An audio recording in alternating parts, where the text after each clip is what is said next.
Bonsoir à vous tous. Le président Wiver Ramkalawan est à Madagascar où il participera au 5e sommet de la Commission de l'océan Indien COI qui se tiendra demain. Le président, accompagné par la première dame Linda Ramkalawan, dirige une importante délégation qui comprend les ministres Sylvestre Radegonde et Flavien Jaubert. Ce 5e sommet est à la fois un sommet anniversaire parce qu'on y célèbre les 40 ans de la COI et la thématique du sommet est consacrée à la question de sécurité et souveraineté alimentaire. Les Seychelles sont avec Maurice et Madagascar, les 3 pays fondateurs de la COI.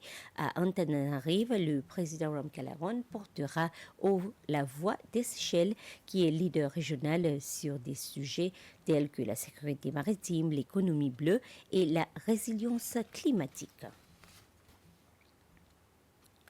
La Commission des finances et des comptes publics de l'Assemblée nationale, la FPC, a abordé aujourd'hui en séance publique la question du contrat de fourniture de repas scolaires avec le ministère de l'Éducation.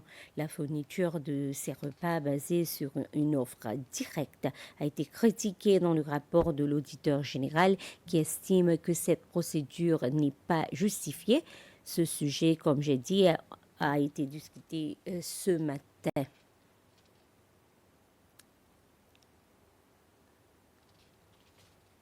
Et la FPC cherche à savoir si le contrat avait été révisé ou finalisé, étant donné qu'une seule entreprise, PAMS Gathering, est actuellement en charge de cette prestation. Un atelier régional sur la conservation des mangliers et des herbiers marins, 2 écosystèmes aquatiques clés dans la lutte contre le changement climatique, s'est tenu récemment sous l'égide de CECAT, le Fonds pour la conservation des Seychelles. Des scientifiques, des chercheurs et des responsables politiques originaires de plusieurs pays de l'Afrique de l'Est ont participé à cet événement qui avait pour but de mettre en lumière les efforts entrepris par les Seychelles dans la préservation du carbone bleu.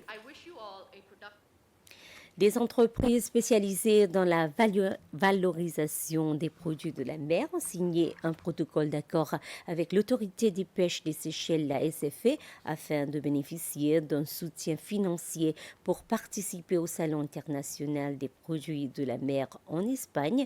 Et 6 entreprises seychelloises qui valorisent et importent des produits de la mer prendront part au Global Seafood Expo qui se tiendra à Madrid en Espagne. Reportage. L'accord a été signé par le directeur général de la SFE, Ian Robinson, et le président de l'Association des entreprises de valorisation et d'exportation des produits de la mer, M. Louis Bossy. Cette initiative est soutenue par l'autorité des pêches des Seychelles, qui offre un appui financier à ces entreprises. La Global Seafood Expo est un lieu où de nombreuses entreprises spécialisées dans les fruits de mer se retrouvent et c'est une opportunité pour les entreprises seychelloises de pouvoir exporter leurs produits, a dit le directeur de la SFE. L'exposition durera 3 jours et les Seychelles y feront la promotion du thon en conserve. Les visiteurs auront l'opportunité de découvrir et d'en déguster. La SFE affirme que le thon en conserve est aujourd'hui produit dans une zone verte, plus durable comparé aux années précédentes. C'est la 3e fois que la SFE soutient un tel projet.